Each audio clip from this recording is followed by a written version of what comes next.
كنشوف واحد التقيبه هنا في الراس والدم تيطوش منها تيدوب. يعني كانت فيها غير البكاء ليلا ونهارا وما كانش النعاس نهائيا. تيبان لي غير ولدي كيموت صافي. هادشي العمليه بقات من 11 ديال الليل حتى 6 ديال الصباح. السلام عليكم، لاباس عليكم؟ كيف بقيتوا؟ كنتمنى هذا الفيديو يلقاكم في احسن الاحوال ان شاء الله. اول حاجه غنبغي نقولها لكم، غنطلب منكم السماحه وغنقول لكم سمحوا لي على هذه الغيبه طويله اللي غبت عليكم فيها، ولكن راكم في قلبي وربي اللي عالم.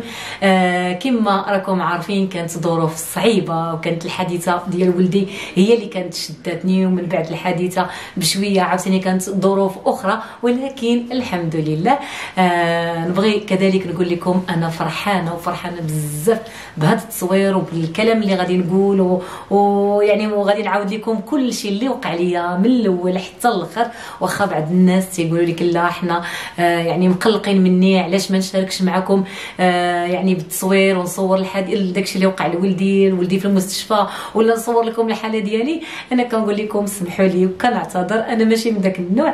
يعني غتجيني شويه، انا ما نبغيش نبين حالتي وانا كنبكي وانا كنغوت وانا كنصور ولدي، لا، انا نبغيكم تشوفوني في احسن صوره، تشوفوني هكا، ما تشوفوش داك الوجه الاخر اللي هو انا. يعني هي حالتي كيف كانت، البكاء، داك البكاء الهستيري، داك عائلتي، يعني كانت حالتنا حاله واخا نعيا نقول لكم يعني داك الظروف راكم عارفين، وغتكونوا حتى نتوما بعض منكم غيكونوا مجربين، يعني تيكون بنادم في واحد الحاله واحده اخرى. المهم ماشي مشكل، دابا انا رجعت معكم غير باش نفرحكم ونقول لكم انا راني بخير وعلى خير، والابن ديالي كذلك حتى هو على خير وبخير هاد الساعه. يعني حتى دازت الامورات ديالي كلها وساليت كل شيء، عاد رجعت لكم داكشي باش كنطلب السماحه منكم. ونبغي دابا نعاود لكم ونقول لكم شنو طرا. ولدي كان دار واحد الحادثه اللي هي صعيبه كما قلتها لكم في داك البوست وكتبت لكم. يعني ديك الساعه فاش وقع داكشي، فاش جاني الخبر ومشيت للمستشفى، ديك الساعه انا جالسه وولدي كيدير العمليه، وكنقول يعني اللي حدايا طلبوا معايا ولدي يفيق على خير، ولدي دوز الحادثه على خير بخير، طلبوا معايا الله. وانا تنتفكر ان عندي متتبعات، يعني داك المتتبعات اللي تيبغيوني من القلب. داك الساعات كتبت بوست في اليوتيوب وقلت لكم دعيو معايا، وداك الشيء اللي كاين دعيتو معايا، وما ننساش داك الخير ديالكم، عمرني ما ننساه. يعني كنتوا واقفين معايا وقفه، وربي استجب لينا ليكم وليا، والحمد لله. نبغي نقول لكم دازت فتره عليا صعيبه، يعني اول مره في حياتي. يعني راكي كتشوفي شي حاجه، حنا عايشين واكلين شاربين وما كنعرفوش صايره تيجينا قديت هكا، راه تنوليو ما تنبقاوش حنا كيف ما حنا، راه تنوليو ضعافين قدام ساده ربي. يعني هذيك في ذاك الوقيته راه اش غنقول لكم، ما بقيت كنفكر في حتى شي حاجه. يعني راه واحد النهار غنرجع للتصوير، ولا واحد النهار غادي نكون انا هي هذيك تيبان لي غير ولدي كيموت صافي. هادشي اللي كنشوف، لا اله الا الله. وهذا راه مع ضعف الايمان. يعني ربي فاش يكون الايمان قوي راه ما تيكون بنادم متشبت، وتيكون صافي اللي دارها الله هي اللي كاينه. هادشي اللي عطى الله، دار حادثه صافي كتب عليه الله، كلنا للموت زعما. يعني تنقول لكم تنبغي ننصح، يعني اللي داز عليا انا ما تنتمنى ما يدوز حتى على شي واحد، ولكن الا وقعت لكم شي حاجه كونوا متشبتين بالله. المهم انا فاش عيطوا لي وقالوا لي ولدك راه دار حادثه، ومشيت كنجري للمستشفى، كنشوف ولدي مجبد، هو هذاك صحيح، ما فيه والو، ما فيه لا ضربه لا حتى شي حاجه. كنشوف واحد التقيبه هنا في الراس والدم تيطوش منها تيدوب. هذه هي اللي كنشوف صافي. تيقولوا لي ما تخافيش، راه حنا غادي نغرزوا له كذا ما غيوقع حتى شي حاجه، حتى تصابت فيها. المهم تحول من داك المستشفى للمستشفى العسكري، يعني وشافوا شنو داك الشيء. يعني هذا هو فين كان شويه ديال التاخير، حتى طاح حتى مشى في كوما. ولكن دعواتكم والدعوات ديالي راه تنقول كما قالوا الاطباء كاملين، راه معجزه وقعت عندهم. يعني انسان دخل في كوما، راه النص ديال الراس تحلوا الراس كامل، تحيدات الودن باش حيت هو كان وقع له ايموغاجي، باش حيدوا له الدم وداروا داكشي. العمليه بقات من 11 ديال الليل فاش دخل مباشره، ما هي لاكسيدون وقعت في التسعود. من 11 حتى 6 ديال الصباح عاد سلام. يعني راه هذيك الفتره كلها كانت بكاء هستيري. يعني كانت واحد الحاله ما نقولكش، لا انا ولا العائله ديالي ولا الناس اللي من البعيد ومن القريب ومن كل شيء، يعني صافي كان ساين الموت كما قال الطبيب. حتى الطبيب براسو اللي استقبلوا في ديك الساعه في الاول فاش شافو قال لنا كنتمناو لهذا الوليد يعيش، كنتمناو له الخير وصافي. يعني كان كل شيء تيطلب غير الله، ما كناش كنقولوا انه غادي يعيش ولا.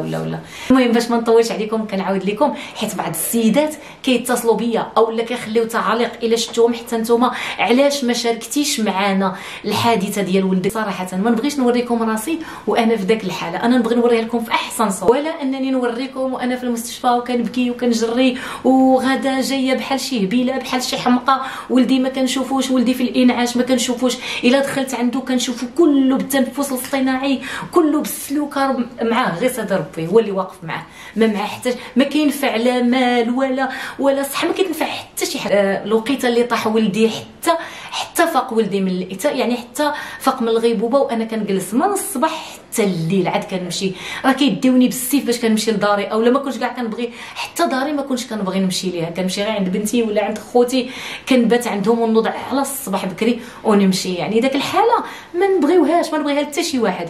يعني نبغي نعاود لكم ونقول لكم داز كل شيء بسلام، ونقول لكم يعني التجئنا غير للدعاء، راه ما كاين حتى شي حاجه. صافي كتسايني تصوري انك كتشوفي انا ما شفتش، انا كنشوف ولدي مغطي، ولدي عنده غير العينين، كلشي ما كاينش. فاش كندخل نشوفو في الانعاش يعني راه غير العينين اللي كاينين، راه ما كتعرفيش واش غيكون حي ولا ميت. يعني كما كيقولوا لك الاطباء سايني واش غيستجب مع الدواء ولا ما غيستجبش.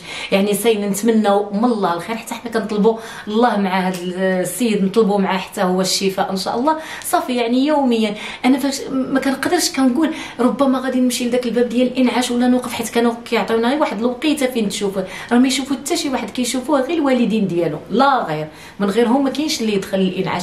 يعني كنمشي لذاك الوقيته وكنبقى كنشوف الناس، هذه هي الدنيا، يعني شي داخل شي خارج ميت شي، المهم كتشوفي كتسايني ربي واش ولدك غادي يكون من هذوك الناس ديال الدنيا ولا غيكونوا من الناس ديال الاخره. راه صعيب هذا الشعور، شي هذا الشعور يعني باش يكون لك النهار كامل وانت كتسايني، والنهار والله العظيم هذه زعما كنتفكرها، نهار كنت كنحس به بانه راه سيمانه، كنبقى حيت انا في ايامي العاديه ولا هذا كتجيك ثلاثه كتقول لي دغيا جات ثلاثه دغيا جات الربعه، تما كانت كتجيني جوج ولا 12 وكتجيني فيها يومين ما كتبغيش تسالى كاع. يعني جاتني صعيبه، ما علينا. المهم داز هذا الشيء على خير. انا بغيت نعاود لكم مره اخرى نقول لكم كيفاش وقع، كيفاش طرا ليا، يعني بخلاصه حسن ما نصور لكم ونشارك معكم هذاك الشيء اللي ما زوينش. المهم بغيت نطمئنكم على الابن ديالي ونقول لكم واخا راه كل شيء ديال الله، راه ما كانش. حنا كندوز اسبوع وكنتذكر كندخل، حيت هما كانوا شادين 6 ديال الاطباء، كنتذكر انني كنمشي عند غير جوج ديال الاطباء هكا ونهضروا، تيقول لك شوفي هاد السيد هذا راه في يد الله، واش غيعيش واش ما غيعيش حنا ما غنقدروش نقول لك ما غيعيش، حيت ديال الله. يعني سيري وما ديريش راسك. هذه فاش كانوا كيقولوها لي اش غنقول لك، ما كنتش كنحمل نسمع هاد الهضره. تيقول لك سيري وطلبي الله وجلسي، اي خبر جاك تلقايه صافي، ما عندنا ما غادي نديرو. وكاع الا كتب يعني باش بنادم فاش خصاتو يهضر يوصل داكشي، يوصلو بواحد الطريقه اللي هي زوينه. ها انا ولدي عاش، ولكن لاش خليتوني نعيش خليتوني زعما نتوما اسمحوا لي، يعني الاطباء ما خلوني متوتره، خلوني بزاف. تيقول لك سيري وطلبي الله وجلسي، الخبر اللي جاك تلقايه، ولو يعني كان وعاش راه غادي غيفيق بارتجاج في المخ. يعني احنا خاطنا نشوفوا، انا ما طلعش داكشي بزاف، وانما قال لك غيكون فاقد الذاكره، او لا غادي يكون ما كيشوفش بعينه، شلل نصفي. يعني هاد الحالات راه ضروري. هادو كانوا اطباء تيقولوها ليا، كانوا كيقولوها لي انا، تيقولوا لي راه هذا الشيء وحده من هاد الوحدات غادي يوقع. تنقول لهم غير يعيش، انا بغيت غير ولدي يعيش كيف ما كان، انا غادي نهز، واخا ما خصاتنيش نقول هاد الهضره. يعني ربي تيكون الا كان كيبغيك راه كيستجيب لك الدعوه ديالك. دعوه زوينه، ما تقوليش كيف ما كان، قولي بغيت ربي ولدي سالم غانم، والهلا يوقع الهلا يخلع شي قلب ديال الام، ولا الله يكتب علينا وعليكم مكاتب الخير. هذا الشيء اللي غادي نقول لكم. المهم دوزنا داك الفتره ديال المرض اللي هي لا يعطيها لشي مسلم. يعني كانت فيها غير البكاء ليلا ونهارا وما كانش النعاس نهائيا. الا كان واحد الوقيته كنرتاح وما تنبكيوش كيوقع شي حاجه كيهون عليك صدر ربي واحد شويه، عاوتاني غير كنعاود انا بعدا هنا عاود نتفكر كل شيء كيتقلب بكاوات وزيد وزيد وزيد. وراه حتى كما تنقول هاد الهضره كنقولها راه الامهات هما اللي غيحسوا بيا، راه غير المجرب هو اللي غيحس بك، راه اللي ما مجربش راه ما غيقول شيء عادي. المهم دوزنا داك الفتره ان شاء الله حتى فاق الابن ديالي. فاش فاق واخا كان داك الشويه ضروري داك الشويه ديال الخلعه وداك الشويه، يعني راه غيفيق ما عاقلش، غيفيق مخلوع، غيفيق ما متذكرش بزاف ديال الحوايج. دازت فتره صغيره وهو كيتفكرنا، ما عاد الحادثه هي اللي ما تفكرش نهائيا.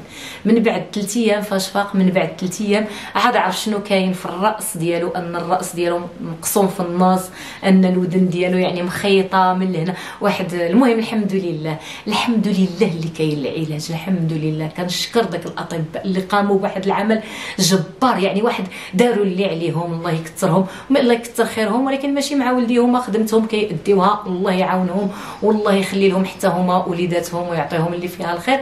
صافي بقى بشويه بشويه تذكر كل شيء، تذكرنا ما كاين لا ارتجاج في المخ، ما كاين لا شلل. بالدعوات ديالكم، بالدعوات كنقولها ونعاودها، وكنعاود نشكر الناس اللي كانوا من بعد، حيت انا في الاول ما كنتش كنقرا التعاليق. من بعد فاش طمأنيت على ولدي واحد شويه بقيت كندخل التعاليق، كنلقى الناس والله العظيم هذه كنتفكرها، هذه كنبكي يعني، وكنبكي بحرقه، يعني ان ناس ما كيعرفوكش من جميع انحاء العالم، يعني اللي عرف شنو كاين كيقول لك في التعاليق. وحتى نتوما راه تكونوا قريتوهم ولقيتوا هذا الكلام الطيب اللي مخلي اللي الناس والعائلات تيقول لك حنا ما عمر ما قمنا الليل. بعدا واحد الاخت قالت لي انا ما عمرني ما صليت، هذه تنتمناها تكون بعدا كتشوفني، قالت لي ما عمرني ما صليت حتى وليت كنقيم الليل وكنطلب ربي معاك، حيت علمتيني، حيت انا علمتها حتى ولات كتصلي. وقالت لي في داك الفتره اللي كان الابن ديالك انا كنت كنقيم الليل وكنطلب الليل وكنبات الليل كله فايقه.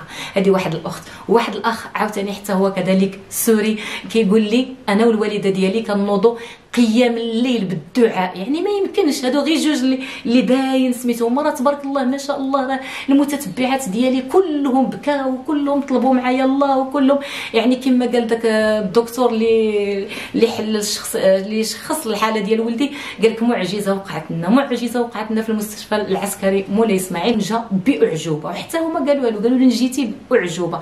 انا فاش كان كيقولوا لنا داك الهضره كنقولوا راه الدعوات ديال الناس، الدعوات ديال الغريب، الدعوات ديال اي واحد اللي ما كيعرفش ولدي دعا معاه، صلوا الناس الفجر، قاموا الليل بالدعاء بالبكاء بالتضرع الى الله يعني. وحتى انا كذلك والعائله الحمد لله نجا. وهذا الشيء اللي بغيت نقول لكم، دازت بسلام ودازت على خير وبخير. ولدي دابا بصحه جيده، ولكن راه واخا باقي الاثار، يعني الاثار راه كاين، يعني مسكين ما كيحيدش الطربوش على راسو، الراس عنده مقسوم كذلك، يعني حتى لهنايا يعني كاين شي شويه، كاين البرد كيضر، المهم بزاف ديال الحوايج، ولكن يعني فاق عادي، فاق بعقلو واقف، يعني ماشي شي حاجه اللي كثيره اللي كانوا كيقولوا هما. الحمد لله الخدمه ديالو قريبا غادي يرجع ليها باذن الله. صافي هذا الشيء اللي كاين. كنبغي نشكركم مره اخرى ونقول لكم شكرا بزاف. راه ما خنشكر حتى نعيا، راه ما نوفيش الحق ديالكم، راه ما غنوصل لكمش داك الشكر بالفرحه اللي في القلب ديالي لداخل. كنقول لكم تبارك الله عليكم وطمئنوا عليا، انا بخير ولدي بخير، وان شاء الله قريبا انا معكم في اليوتيوب، وغنرجعوا للشهوات ديالنا وغنرجعوا للطبخ ديالنا. وكنقول لكم مره اخرى كنشكركم بزاف ومن الاعماق ديال قلبي، وكنقول لكم تبارك الله عليكم، تبارك الله عليكم، وانا معكم من جديد. يعني تنطلب الله يقدرني ويعطيني القوه باش غنكونوا ان شاء الله غنكون معكم وغنعطي احسن من المره الفايته. يعني راه دزنا في تجربه صعيبه وربي فكنا منها، يعني بحال الشعره من العجين. يعني راه ربي كبير وكبير بزاف. ماشي زعما تنقول لكم يعني لا انا راني كنت طيبه معكم، يعني راه كنت كنعطي اللي في قلبي، يعني ما كنخبي حتى حاجه، ولكن دابا متحمسه انني نعطي اكثر واكثر واكثر واكثر.